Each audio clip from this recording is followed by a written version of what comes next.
ចាជំរាបសួរបងប្អូនទាំងអស់គ្នាចាឥឡូវមើលទៅក្បាលវីដេអូបងប្អូនដឹងតែខ្ញុំថ្ងៃនេះបានម្ហូបអីចាគឺជាម្ហូបពិសេសបងប្អូនថ្ងៃនេះម្ហូបនេះគឺថាខ្ញុំចង់ញ៉ាំយូរហើយបងប្អូនតែខ្ញុំអត់ដែលបានធ្វើញ៉ាំសោះចាហើយឥឡូវមុននឹងដល់វីដេអូយើងធ្វើម្ហូបឥឡូវបងប្អូនចេញទស្សនាវីដេអូប្រចាំថ្ងៃរបស់ខ្ញុំចាឥឡូវគឺថារៀបចំខ្លួនចេញទៅលក់ហើយបងប្អូនឥឡូវមកដល់កន្លែងលក់ហើយមកដល់នោះគឺថារៀបចំលើកឆាត់លើកអីឡើងរៀបចំដាក់ប្រកាត់ភ្លើងរួចរាល់ហើយប្តីខ្ញុំក៏អ្នកមកប្រកាត់ឥឡូវរៀបចំដាក់អាំងនំអាំងអីអញ្ចឹងណាហើយនិយាយពីម្ដងហ្នឹងបន្តិចក៏ចំណាយពេលរៀបរយហ្នឹងវាចូលកន្លះម៉ោងបាទបងប្អូនអើយមួយរយៈនេះបានប្តីគាត់ងើបមកជួយប្រកាត់ភ្លើងទៅក៏បានអាំងរៀងលឿនអញ្ចឹងណាឆាប់បានលក់ហើយក៏ឆាប់អស់បានត្រឡប់ទៅផ្ទះអញ្ចឹងណាបងប្អូនឥឡូវគឺថាញាប់ដៃញាប់ជើងបងប្អូននិយាយពីថាមួយថ្ងៃហ្នឹងលឿនមែនតើបងប្អូនបន្តិចដល់ម៉ោងរើទៅបន្តិចដល់ម៉ោងរើមកឥឡូវហ្នឹងក៏ដល់ម៉ោងរើត្រឡប់ទៅផ្ទះតននឹងអីហ្នឹងមកដល់ផ្ទះទៀតហើយឥឡូវនេះមកដល់ផ្ទះឃើញប្តីពងតែរៀបចំកន្លែងគាត់កាត់សក់បងប្អូនដោយសារគាត់រៀបចំសារជាថ្មីហ៎បងប្អូនគាត់ទិញស្អីយកមកបិទតាំងតូបរបស់គាត់ឥឡូវនេះគាត់ពងរៀបចំហើយឥឡូវតែគាត់រៀបចំហើយខ្ញុំទៅរកបាយកកមួយម៉ាត់សិនបងប្អូនហើយដោយសារមកពីលក់មករៀងធុងហែវឥឡូវមកមើលមានសពងមាន់មកក្របមានអីដាក់ជាមួយទឹកស៊ីអ៊ីវសសឡពីព្រឹកនេះស្ងោរជក់ស្ពៃព្រឹកមិញនេះ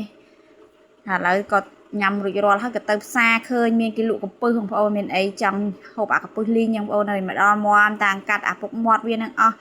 ដោយសារតែថាបើយើងឆាលីងវាជាមួយទាំងពុកមាត់វាពិបាកហូបបងប្អូនហូបទៅវាចិត្តតែមុតមាត់អញ្ចឹងណាអញ្ចឹងហើយក៏ព្យាយាមកាត់ឲ្យតអស់ចាឥឡូវគឺថាលាងស្អាតកាត់បានស្អាតឥឡូវចាប់ដើមឆាខ្ញុំរំលីងខ្ទឹមឲ្យវារៀងឈ្ងុយហើយបន្ទាប់មកខ្ញុំចាក់កំពឹសចូលតែម្ដងចាបន្ទាប់មកគឺយើងដាក់គ្រឿងចូលគឺថាអត់មានអីទេមានតែទឹកត្រីប៊ីចេងរ៉ូឌីអីបន្តិចបន្តួចអញ្ចឹងណាបងប្អូនបន្ថែមគ្រឿង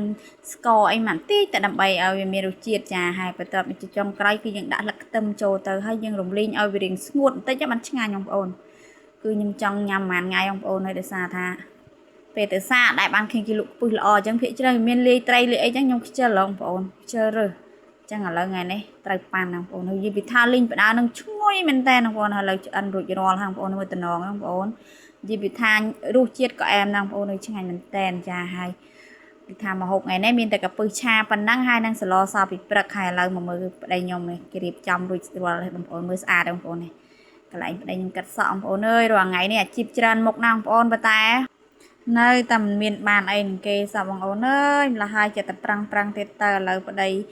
ខ្ញុំថែមមុខលបងមួយទៀតបងប្អូនគឺថាកាត់សក់ពេលតនេអត់មានគេហៅទៅធ្វើភ្លើងធ្វើទឹកសើម៉ាស៊ីនត្រជាក់អីគឺគាត់ដាក់បើកអាហ្នឹងកន្លែងហ្នឹងគឺថាកាត់សក់តែហ្មងតែបងប្អូនដើម្បីកុំឲ្យខាតពេលវេលាអញ្ចឹងណាហើយវីដេអូរបស់ខ្ញុំមកដល់ទីបញ្ចប់ហើយបងប្អូនបាយបាយ